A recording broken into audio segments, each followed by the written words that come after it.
Member-supported Hawaii Public Radio and All Things Considered HPR1, Dave Lawrence, and we're enjoying the sounds of Tower of Power right now in the islands.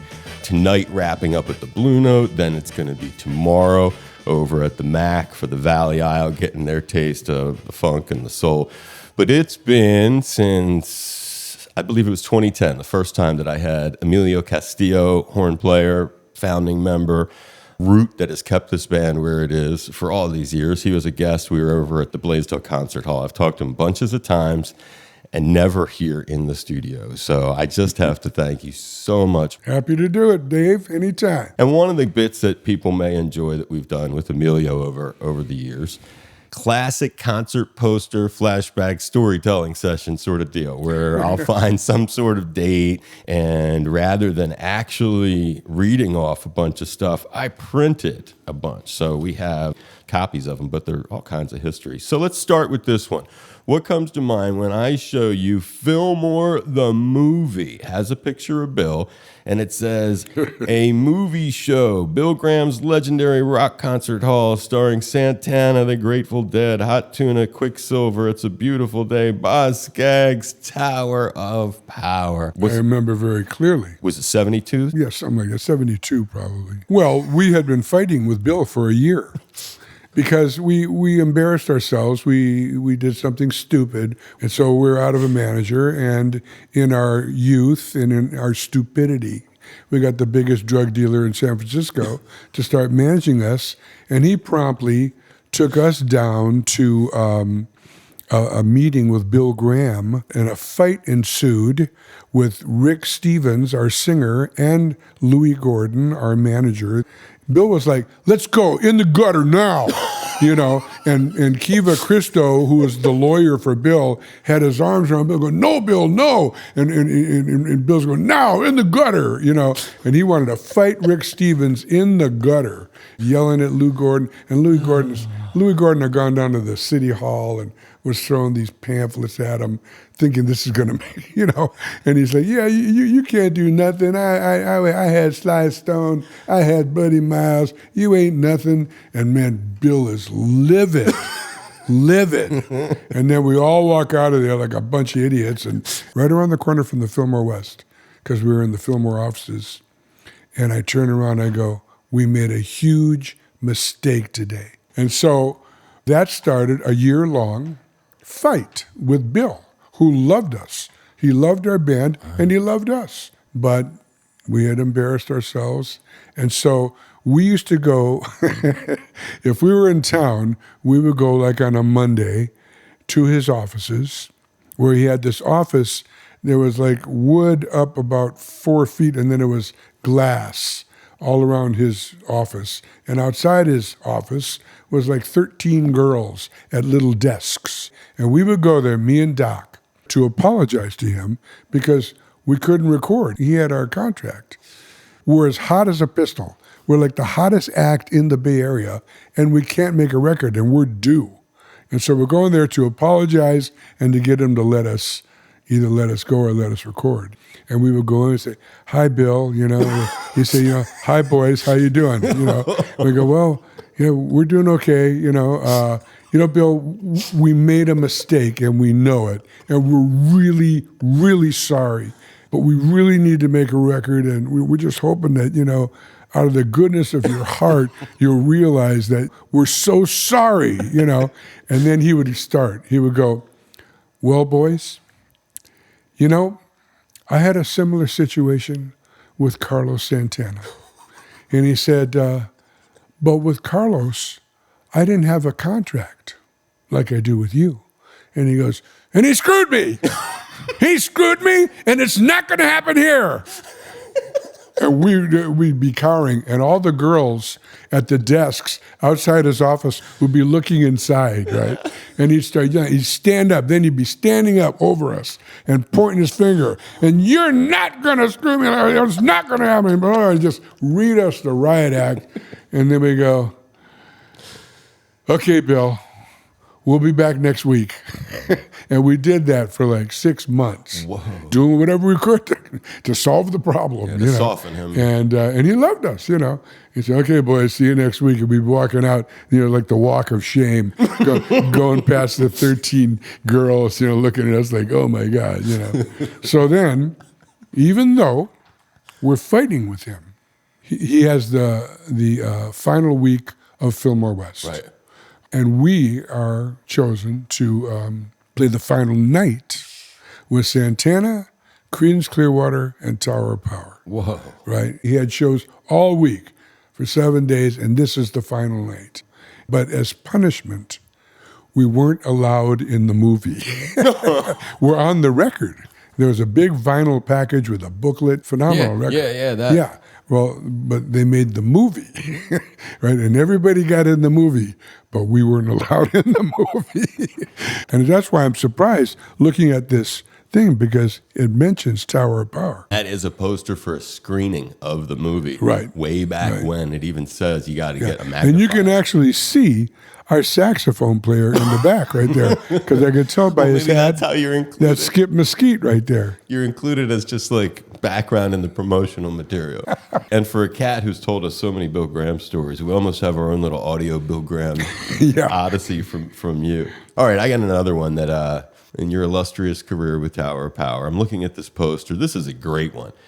Colony Concerts presents Music at the Downs, featuring the Jackson 5, with special guest star Tower of Power, Tuesday, August 28th, 1973, in East Boston at Suffolk Downs. Suffolk Downs. Wow. It's cool, huh? You don't remember it at all. Any interactions with Michael? Any Jacksons? We had a very brief interaction with Michael before that.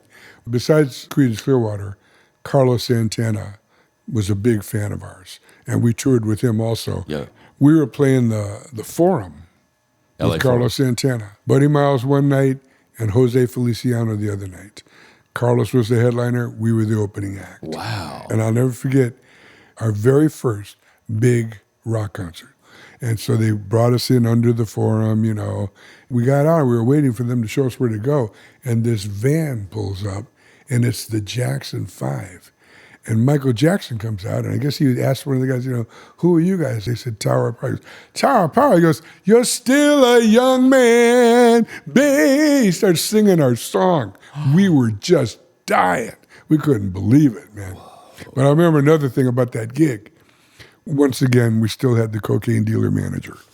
He used to manage Buddy Miles. Oh. And so the first night was Buddy Miles in the middle. We opened, then Buddy, then Carlos.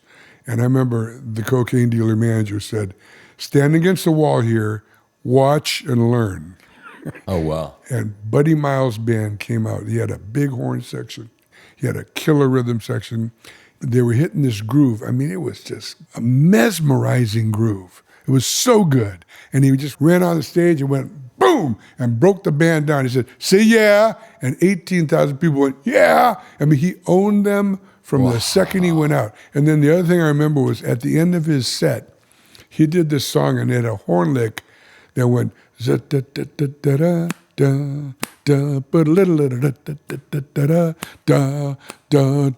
that's hard to do over and over as a horn player. Right. As a horn section, even harder, right? And he kept on breaking it down. Softer, boom. And he goes, softer, boom. You bring it up. He did this over and over. The crowd was going crazy. And these horn players, they never missed a note. And all I could think was, and Carlos Santana has to follow this. I don't know that we're going to top that. There's so many. I'll have more for your next time. I'll put them aside for when you come back. Some cats, it's not the matter of what they've done. It's whether they can talk about.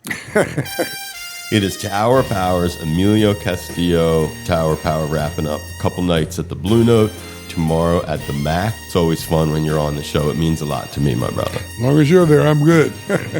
Member supported, Hawaii Public Radio. Aloha.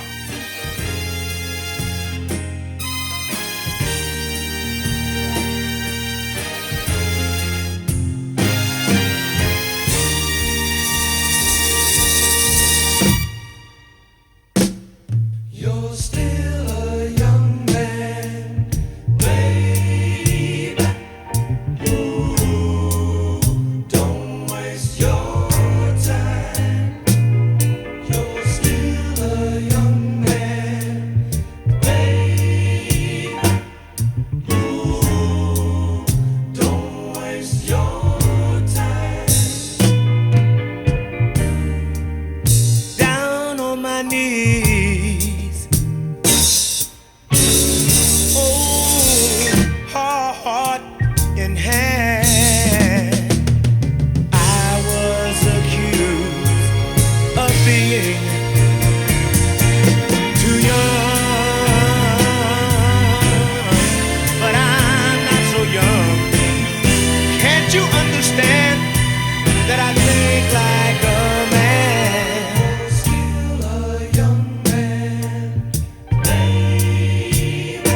wasting my time. Don't waste your time.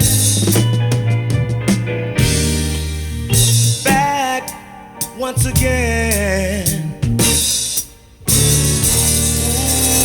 Ooh, just begging you, please, darling, think twice about me. 'Cause I'm not so bad.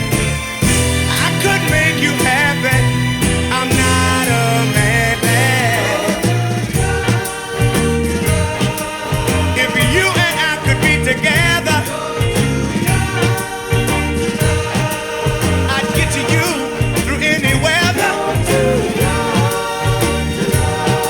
I love you. Yes, I love you only. I'll never, never leave you lonely. No, I won't, sweet lady. Don't waste your time.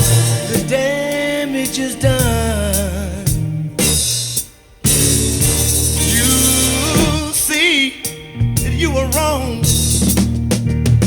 You wake up wondering just how well I've done. Well, I've done alright.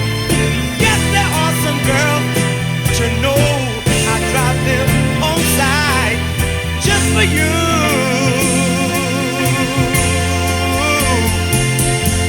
Because I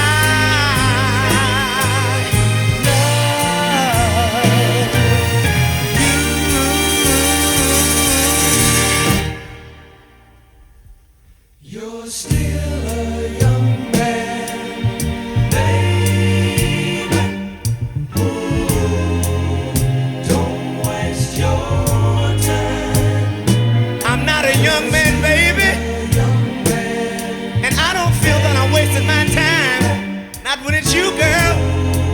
You better believe. Waste your time. Someday you'll understand just what it means when a man comes to you with his little heart in his hand just to love you, Waste your time. just to get up next to you and hold you.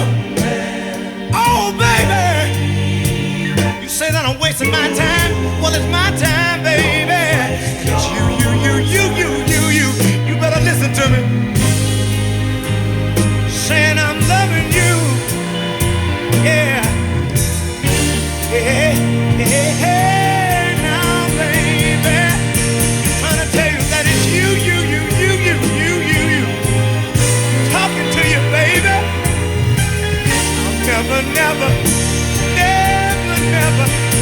I'll never do you no, lady. If you would check my stuff out one time, just to hold you, just to squeeze you, and all I wanna do is get next to you and please you, baby. You see where I'm coming from?